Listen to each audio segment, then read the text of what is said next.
Deep in the deserts of Yemen, in a barren valley called Al-Mara, there lies a well that no one dares to approach. They call it the Well of Barhout, a black hole in the earth, ancient and endless.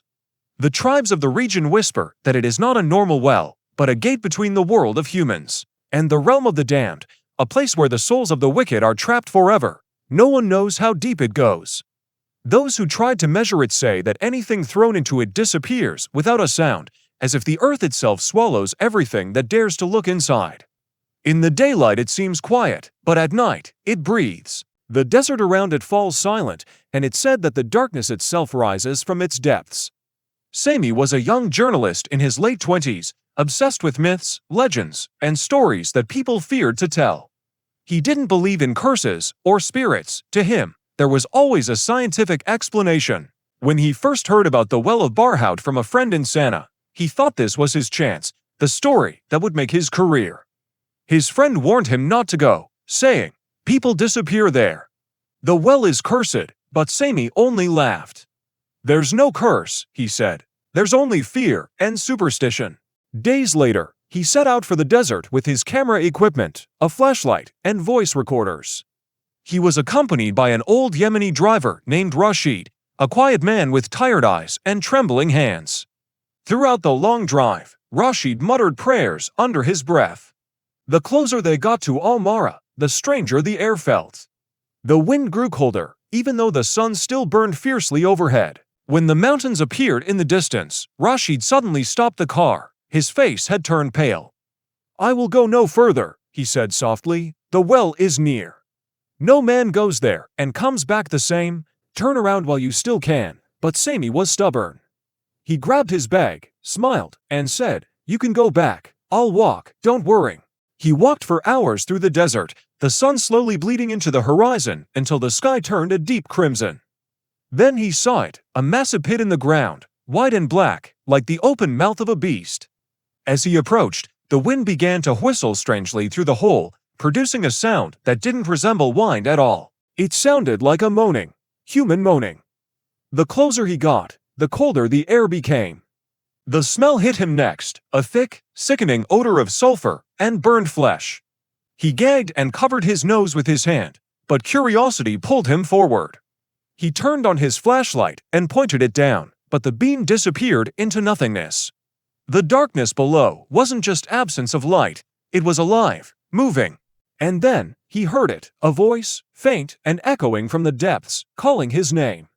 Sami. The voice was soft at first, almost familiar. It sounded exactly like him, his own voice, whispering from below. "Come down, we're waiting." He froze, his heart pounding in his chest. He tried to tell himself it was just the echo, a trick of the wind. But then, another voice came, a different tone, lower, sadder, darker. "Go back. Before you're swallowed." He wanted to leave, but the journalist inside him needed proof. He set up his camera on a tripod and began recording. "It's 7 p.m., he said, trying to sound calm. "I'm standing in front of the Well of Barhout. The temperature is dropping fast, and the smell is unbearable. I'm going to try to capture what's inside." He aimed his light again, zooming in with his camera. For a moment, the darkness shifted, and shapes appeared. Human shapes, black and featureless, moving slowly toward the light. Then they vanished, the beam flickered, and suddenly his flashlight went out completely. The wind roared like a storm, bursting from underground, and a scream erupted from the depths, a scream so loud, so filled with pain and rage, that the sand around his feet trembled. Sami panicked. He reached for the camera, but the edge of the ground gave way beneath him, and his phone slipped into the pit, falling silently into the void. He ran, stumbling, gasping, as the air behind him filled with whispers in a language he couldn't understand. He could hear footsteps in the sand, following him, though when he turned, no one was there. The last thing he remembered was falling to the ground, the sound of laughter and crying echoing together in his ears, before everything went dark. When he woke up, he was in a hospital bed. They said a group of travelers found him lying unconscious miles away from the well, dehydrated and delirious. His face was pale, his lips trembling. For days, he didn't speak. When the doctors finally got him to talk, his voice was hollow, empty. He said, "It's not darkness down there, it's fire, ice, people burning." laughing and screaming at the same time. The doctors thought he was hallucinating, but every night, when the lights went out, he would start shaking, screaming that it followed me. It's here. Weeks passed, and Sami changed. He stopped sleeping. He stared at the walls for hours, whispering to himself. His neighbors swore they heard voices in his apartment at night, low, whispering voices that weren't his, and then one night, he vanished. The next morning, someone saw him walking alone into the desert, wearing the same clothes he had worn the night he found the well.